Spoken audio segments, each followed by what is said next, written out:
Kwa majina naitwa Douglas Justin Mkawe. Kwa jina naitwa Godfrey Chiza. Godfrey Chiza. Jina langu ni Tiago. Askari mkuu. Askari mkuu. Na nimeamua kuchukua pati ya Pilato ili kuonesha watu na Wakristo wote kwamba Yesu namna gani alisulubiwa, namna gani wale wa kuhani walivyokuwa wanamlalamikia Pilato msulubishe, na vile kuhani Pilato alikuwa hapendi Yesu asulubishwe. Na mimi ndo nikaamua kufanya pati hii ili kuonesha ule uhalisia kabisa, ili Wakristo waweze kupata uhalisia, waweze kukumbuka mateso halisi ya Yesu na waweze kumrudia Yesu. Amen.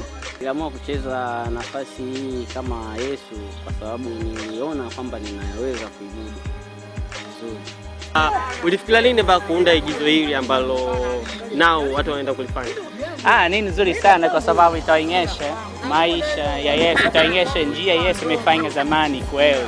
So kwa hiyo nafikiri itakuwa vizuri sana, watu watapenda sana kuigizo hili. Kwa kweli watakosa kuona ule uhalisia wa mateso ya Yesu. Hapo tunachofanya ni ule uhalisia na kuwakumbusha kama Yesu aliteswa namna gani.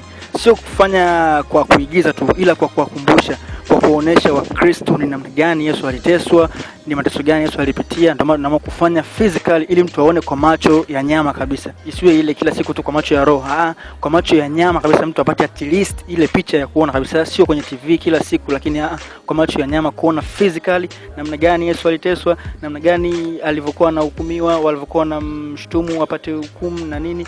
Ndio maana tukaamua tufanye kitu hichi tuone sasa physically. Amen. Ndio maana hata sisi kama vijana tukaamua kuandaa igizo hili fupi ambalo tutalifanya katika njia ya msalaba, kipindi cha kwanza kabisa cha ibada ya kesho ambacho kinaanza na njia ya msalaba. Hivyo basi vijana wote waweze kuhudhuria kwa wingi, kwa sababu ni siku yao ya kukaa karibu na Mungu, kutafakari mateso ya Yesu. Chukua muda mrefu, labda kama miezi miwili. Almost tulifanya wiki mbili kwa sababu kuna mwenzetu mmoja alijitahidi kidogo wakaona haendi vizuri. Of course haikuchukua muda mrefu sana kuweza kuimudu nafasi hii kwa sababu nimefanya mazoezi. Of course pia nilikuwa nikifahamu vizuri tokea mwanzo. Kwa hiyo haikuwa ngumu sana kwangu mimi kuweza kuimaster na kuifanya. Okay, idea ya igizo hili uliipatia wapi?